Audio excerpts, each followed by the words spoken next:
Selamat datang di The Filter Kretek, di mana kita tidak hanya membuka halaman-halaman buku, tapi juga membuka pintu-pintu pemikiran, menyaring ide-ide besar dari dunia filsafat dan kisah-kisah percintaan yang penuh makna. Jadi siapkan dirimu, ambil secangkir kopi atau teh, dan mari kita mulai perjalanan intelektual dan emosional ini bersama-sama. Antara aku dan kamu. Yuk kita mulai, dan jangan lupa komen dan subscribe, oke? Di tengah gegap gempita perdebatan intelektual antara filsafat dan teologi dalam dunia Islam abad pertengahan, muncul sebuah suara yang jernih, kokoh, dan penuh keberanian. Suara itu adalah suara Ibnu Rushd, seorang hakim, filsuf, dan rasionalis Andalusia yang meletakkan seluruh kejeniusannya ke dalam satu karya monumental, Tahafut al-Tahafut, Keruntuhan dari Keruntuhan. Karya ini bukan sekadar respons terhadap Tahafut al-Falasifah karya Al-Ghazali, melainkan sebuah pengukuhan bahwa rasio, logika, dan filsafat bukanlah ancaman bagi iman, melainkan mitra sejatinya. Ibnu Rushd tidak memulai tulisannya dengan kemarahan, tidak pula dengan cercaan, tetapi dengan kepercayaan yang dalam bahwa kebenaran tidak takut pada ujian. Ia percaya bahwa jika filsafat benar, maka ia akan bertahan dari kritik. Dan jika tidak, maka lebih baik ia runtuh. Di dunia Islam abad ke-12, Al-Ghazali telah mengguncang tatanan pemikiran filosofis dengan karya Tahafut al-Falasifah, di mana ia menuduh para filsuf, terutama Al-Farabi dan Ibn Sina, sebagai sesat dalam beberapa pandangan metafisika mereka. Ia mengklaim bahwa mereka bertentangan dengan ajaran Islam dalam hal kekekalan alam, pengetahuan Tuhan tentang partikular, dan kebangkitan jasmani. Dengan daya pikir yang tajam dan logika yang menggugah, Al-Ghazali mengundang dunia intelektual untuk meninjau kembali tempat filsafat dalam Islam. Tetapi Ibn Rushd, sang Averroes dalam tradisi Latin, tidak bergeming. Ia membaca kritik itu, menimbangnya satu persatu, dan menjawabnya dengan kekuatan argumen yang bersandar pada Aristoteles, Al-Quran, dan akal manusia.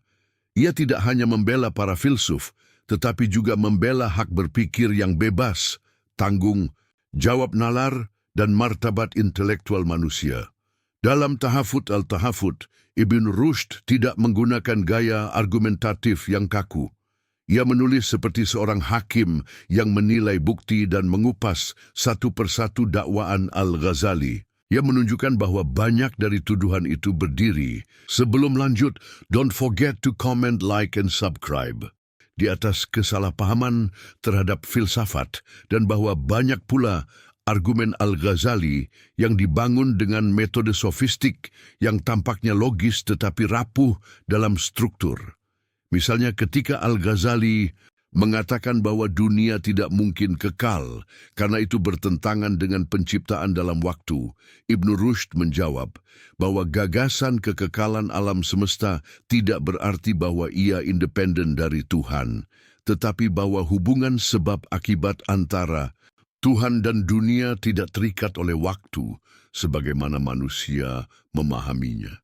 Bagi Ibn Rushd, Tuhan adalah sebab pertama yang abadi, dan penciptaan tidak harus dimaknai secara temporal, tetapi secara ontologis.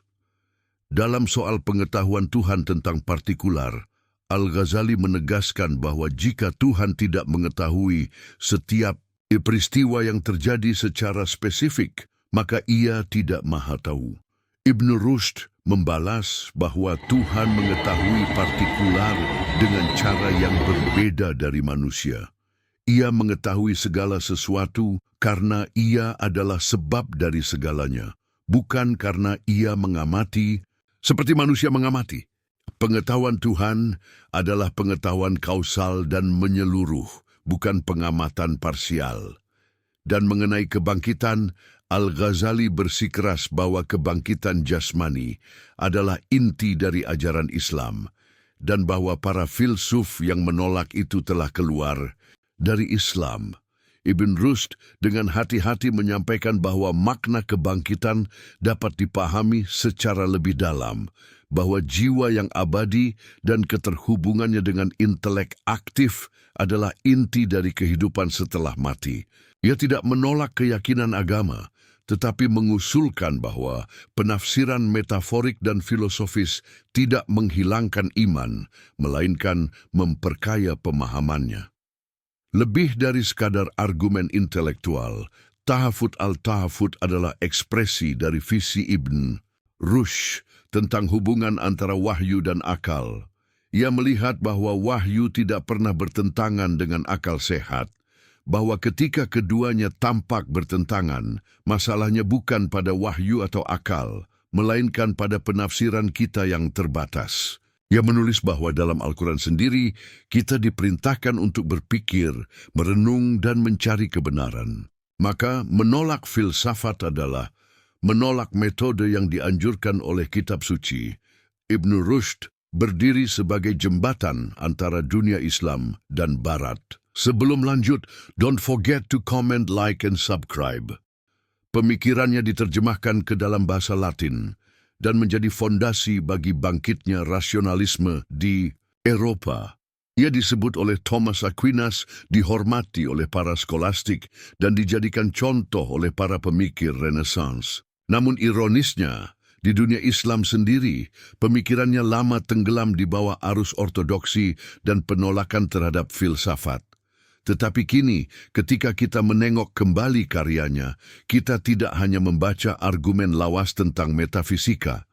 Kita menyaksikan keberanian seorang manusia yang berani berkata bahwa akal adalah anugerah Tuhan yang harus digunakan, bahwa kebenaran tidak dimonopoli oleh satu golongan, dan bahwa iman yang sejati tidak takut diuji oleh logika. Jika kita mendalami karya Tahafut, Al-Tahafut, maka kita akan memahami bahwa lebih dari sekadar bantahan terhadap Al-Ghazali, karya ini adalah pernyataan keimanan terhadap kekuatan akal budi manusia. Ibn Rushd percaya bahwa filsafat dan syariat adalah dua jalan yang berbeda, namun menuju satu kebenaran. Filsafat berurusan dengan penyelidikan rasional dan deduksi logis, sementara wahyu menyampaikan kebenaran kepada manusia secara langsung melalui simbol dan metafora. Namun keduanya tidak bertentangan, justru saling menyempurnakan. Ibn Rushd menyatakan bahwa dalam masyarakat terdapat 3 lapisan intelektual. Pertama, massa awam yang memahami wahyu secara literal. Kedua, para teolog yang memahami secara dialektis. Dan ketiga, para filsuf yang memahami secara demonstratif dan rasional. Ia tidak menghina mereka yang berada di lapisan pertama, tetapi mengingatkan bahwa bukanlah tugas mereka untuk menghakimi filsafat, sebab filsafat bukan wilayah mereka. Bagi Ibn Rushd, jika seseorang tidak terlatih dalam logika dan metodologi filsafat, maka keterlibatannya dalam perdebatan metafisika hanya akan menimbulkan kebingungan dan kekacauan pemikiran. Ia sangat menjunjung tinggi metode demonstratif, sebuah pendekatan logis yang didasarkan pada prinsip-prinsip pertama dan alasan yang tak terbantahkan. Disinilah Ibn Rushd membedakan dirinya dari para teolog yang kerap menggunakan analogi dan retorika untuk membela doktrin mereka. Sebelum lanjut, don't forget to comment, like, and subscribe. Ia menulis dengan keyakinan bahwa hanya dengan metode demonstratif seseorang bisa mencapai pengetahuan sejati tentang realitas. Dalam menjawab satu persatu argumen Al-Ghazali, Ibn Rushd tidak hanya mengandalkan nalar, tetapi juga mengutip Al-Quran sebagai sumber otoritas. Baginya, tidak ada pertentangan antara teks wahyu dan prinsip-prinsip akal, asalkan teks tersebut ditafsirkan dengan kedalaman intelektual yang memadai. Misalnya ketika berbicara tentang kekekalan dunia, ia merujuk pada ayat-ayat yang menyebutkan keteraturan alam semesta dan menegaskan bahwa hukum-hukum alam yang tetap menunjukkan adanya hubungan sebab akibat yang abadi, sebuah ciri dari kekekalan. Ibn Rushd juga menggugat metode Al-Ghazali yang mengklaim sebagai representasi dari Al-Sunnah wal Jamaah, seolah hanya satu jenis pemikiran yang berhak menyuarakan Islam. Ia dengan tenang mengingatkan bahwa sejarah intelektual Islam kaya dengan perbedaan pandangan dari para mutakalimun, sufi, hingga filosof. Keragaman itu adalah kekuatan, bukan kelemahan. Salah satu kekuatan besar Tahafut al-Tahafut adalah bahwa Ibn Rushd tidak hanya membantah, tetapi juga membangun. Ia tidak terjebak dalam wacana destruktif, tetapi menawarkan jalan baru, jalan integratif. Ia menunjukkan bahwa filsafat bukanlah warisan Yunani yang asing bagi Islam, tetapi sebuah instrumen untuk menafsirkan dan memahami pesan-pesan ilahi dengan lebih mendalam. Dengan pendekatan ini, Ibn Rushd meletakkan dasar bagi apa yang kelak dikenal dalam dunia barat sebagai rasionalisme religius. Ketika membicarakan jiwa dan keabadian, ia menyodorkan pandangan Aristotelian bahwa jiwa manusia bersifat potensial dan aktual. Jiwa yang terhubung dengan intelek aktif akan mencapai keabadian. Ia tidak mengingkari aspek spiritual, tetapi mengajukan sebuah jembatan antara pemahaman ilmiah dan religius tentang eksistensi manusia. Pandangan ini mungkin terasa asing bagi para tradisionalis, tetapi di baliknya tersembunyi hasrat Ibn Rushd untuk mempertemukan keabadian dengan rasionalitas. Menariknya, di tengah retorika tajam antara filsuf dan teolog pada zamannya, Ibn Rushd tetap memelihara sopan santun intelektual. Ia tidak pernah menyerang pribadi Al-Ghazali. Ia menghormati kemampuannya, bahkan menyebutnya sebagai pemikir besar. Namun ia bersikeras bahwa pemikiran itu harus diuji, dikritik, dan dipertanggungjawabkan. Ia menunjukkan kepada kita bahwa dalam dunia keilmuan, perdebatan tidak harus berakhir dengan permusuhan. Sebelum lanjut, don't forget to comment, like, and subscribe. Sayangnya, meskipun pemikirannya sangat berpengaruh di dunia Latin Kristen, di dunia Islam sendiri, Ibn Rushd lebih banyak dilupakan ketimbang dirayakan. Karyanya sempat dilarang, buku-bukunya dibakar, dan ia diasingkan dari jabatan publik.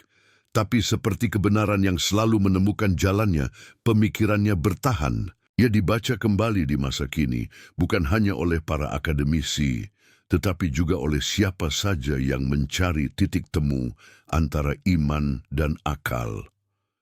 Hari ini, ketika dunia kembali terbelah antara sains dan agama, antara iman dan skeptisisme, warisan Ibn Rushd kembali bersinar. Ia mengajarkan kepada kita bahwa kita tidak perlu memilih antara iman dan akal, karena keduanya adalah dua sayap untuk terbang menuju kebenaran. Tahafut al-Tahafut bukan sekadar karya klasik, melainkan seruan abadi untuk berfikir lebih dalam, lebih luas, dan lebih merdeka.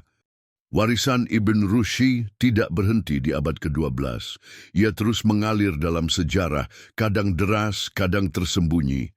Di Eropa, para pemikir seperti Thomas Aquinas, Siger of Brabant, dan bahkan Spinoza menyerap gagasan-gagasannya, terutama tentang relasi akal dan iman. Ironisnya, filsuf ini yang di negerinya sendiri pernah dibungkam, justru menjadi jembatan antara peradaban Islam dan Renaissance Eropa.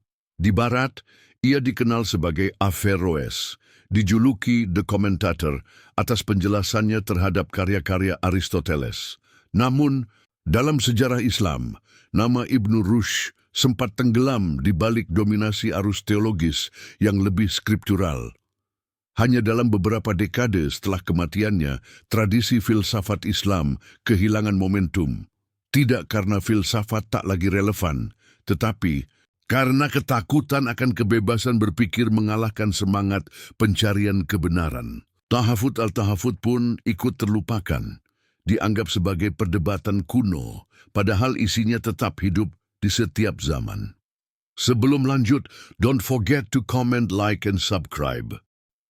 Kini, Ketika dunia mengalami kebangkitan spiritual sekaligus krisis akal sehat, pemikiran Ibn Rushd menjadi lebih penting dari sebelumnya.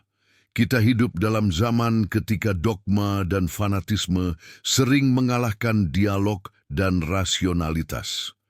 Ketika ilmu pengetahuan dianggap musuh iman, dan ketika perbedaan pandangan sering dibungkam, bukan didengar. Di tengah semua ini, Tahafut al-Tahafut mengajarkan satu pelajaran besar, bahwa agama tidak perlu takut pada filsafat, dan filsafat tidak harus memusuhi agama. Ibn Rushd tidak ingin mengganti wahyu dengan akal, atau sebaliknya.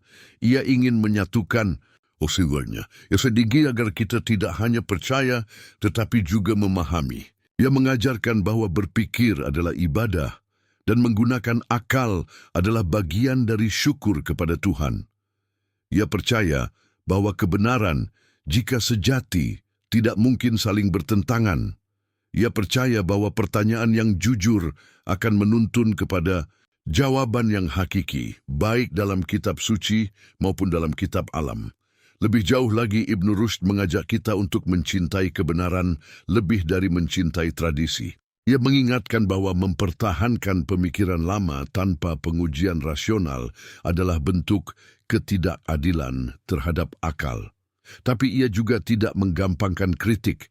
Ia menulis dengan kehati-hatian, dengan kesabaran ilmiah, dan dengan harapan bahwa di balik perdebatan yang panjang akan lahir cahaya pemahaman baru, dan itulah kekuatan sejati Tahafut al-Tahafut. Ia tidak berhenti dikritik. Ia bergerak maju menuju konstruksi pemikiran. Ia bukan sekadar bantahan terhadap Al-Ghazali, tapi pembelaan terhadap kemungkinan Islam yang mencintai ilmu, mencintai berpikir, mencintai keberagaman gagasan. Ia adalah mercusuar yang masih memancarkan sinar, meski sering diselimuti kabut hari ini.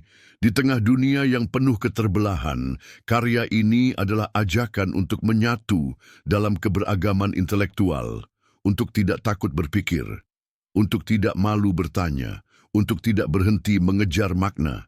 Sebab seperti yang diyakini Ibn Rushd, pencarian akan kebenaran bukanlah milik segelintir, tetapi hak semua insan berakal. Don't forget to comment, like, and subscribe.